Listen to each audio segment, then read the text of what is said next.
If you're into history, you've definitely heard the word Ramesses. That name alone commands respect. We're talking about a golden age, an era where Egypt wasn't just a country, it was a true empire. Today we're cracking open the file on the 19th dynasty. Who were these kings? How did they live? Who built their tombs? And how did they create the first human rights organization in history? The story begins with a man who wasn't even of royal blood, a seasoned army general named Ramesses I. This man received the throne from King Horemheb because he had no heir. Even though he ruled for only a year or two at most, he knew his mission well, to establish a powerful family dynasty. By the way, this man's mummy traveled the world. Stolen long ago, it went to Canada and America, only to return to Egypt recently in a majestic procession, finally resting at the National Museum of Egyptian Civilization. He passed the banner to his son, Seti I, and he is a story all on his own. A king who combined power with art. He restored Egypt's prestige in the Levant after the chaos of Akhenaten's time, and at the same time he built the most beautiful tomb in the history of the Valley of the Kings, KV-17, and created the Abydos Temple, which still baffles scientists today with the precision of its carvings.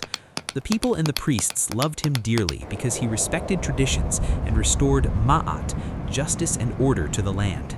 Now we come to the Titan, Ramesses II, son of Seti. He ruled for 67 years. He outlived generations of his own people, to the point they thought he was a god who would never die. There isn't a spot in Egypt where this man didn't leave his mark. Temples everywhere, colossal statues, and a new capital in the Delta named P. Ramesses. But the most important scene in his life was the Battle of Kadesh against the Hittites. At Kadesh, Ramesses fell into an ambush and his army was on the brink of disaster. But with military intelligence and courage, and the help of the Naarine division, he managed to turn the tables and walk away with a tactical draw. But true greatness wasn't in war, it was in peace. Ramesses created the first peace treaty in history with the Hittite king, and he didn't just stop the war, he included a clause thousands of years ahead of its time, a clause that said, "Any political refugee who flees from me, you return him, and anyone who flees from you, I return him, on the condition he shall not be killed, nor physically harmed, nor shall his family be punished on his account." See what human rights looked like 3,000 years ago? After Ramesses came his son, Merneptah. He took the throne as an old man, in his 60s, but he was tough as nails. Egypt faced an existential threat in his days, from the Sea Peoples and the Libyans, but Merneptah crushed them and protected our borders. He left us the famous Victory Stele in the Egyptian Museum, which contains the first historical mention of the tribe of Israel and their defeat in Canaan. So who built all this grandeur? Slaves and whips? Forget about that. The ones who built this glory were the artists of Deir el-Medina, a complete community of painters and sculptors who received good salaries, meat, poultry, and wine, had a guild, and would even go on strike if their pay was late.